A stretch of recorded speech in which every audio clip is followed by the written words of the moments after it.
You've been very firm saying that you're following the scientific advice and talking about what scientists have been telling you. So why won't you publish that scientific advice and even just the names of the scientists who are giving you the advice? Well, SAGE do release their advice subsequent, as normally about a couple of weeks down the track, so it's properly tested and carefully checked before being put out. We don't release, as a matter of practice, the names of all the members of SAGE because the risk of them being subject to pressure, undue influence, things like that. But I don't think, Sophie, realistically, you can say there's been a lack of transparency. We've had the Chief Scientific Advisor, Sir Patrick Vallance, the Chief Medical Officer, Professor Chris Whitty, along with politicians like me, standing up on a daily basis, answering the questions, setting out their advice, and making sure that we communicate as clearly as possibly to the public what that advice is.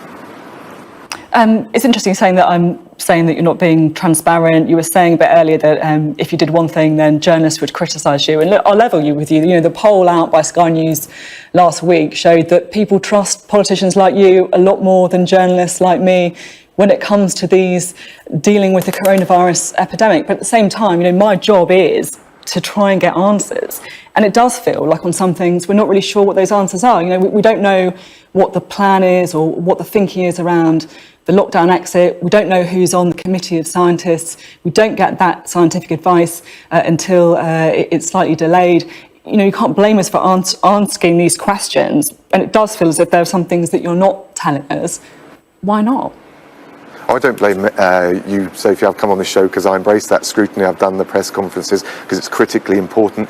We welcome Parliament getting back up and running responsibly with the social distancing and the technology to do it responsibly. We embrace that scrutiny. It's really important. I'm just also explaining to you, as along with the things that we have set out, why there are certain things that if we jump the gun, they would be irresponsible and precarious. The stage we're at with this virus, and I talked about the achievement that we've had with the public, with the NHS, in flattening the curve as we come through the peak, keeping NHS capacity so that it isn't overwhelmed, and that's really important. And the delicate stage we're at is if we ease up too soon, we risk a second spike of the virus.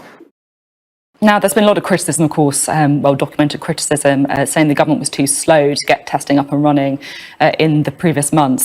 So first of all, I don't accept your assertion that we've been too slow to act. As I mentioned before, we've taken the right measures at the right time because we want to capture the peak of the virus and flatten it and make sure the NHS is able to cope at the right moment in time. If you go too early with your measures, and I think there'll be international experience when we're done with this crisis that will bear this out. If you go too early, you end up trying to come out of it too early, and that risks the second spike. We now go over to Barry Gardner. Barry Gardner. The government's scientific advisory group on emergencies recommended an urgent lockdown to save lives on the 26th of February, but it took another 3.5 weeks to implement it. The government likes to claim that it has been following the scientific advice, but it hasn't, has it? First Secretary.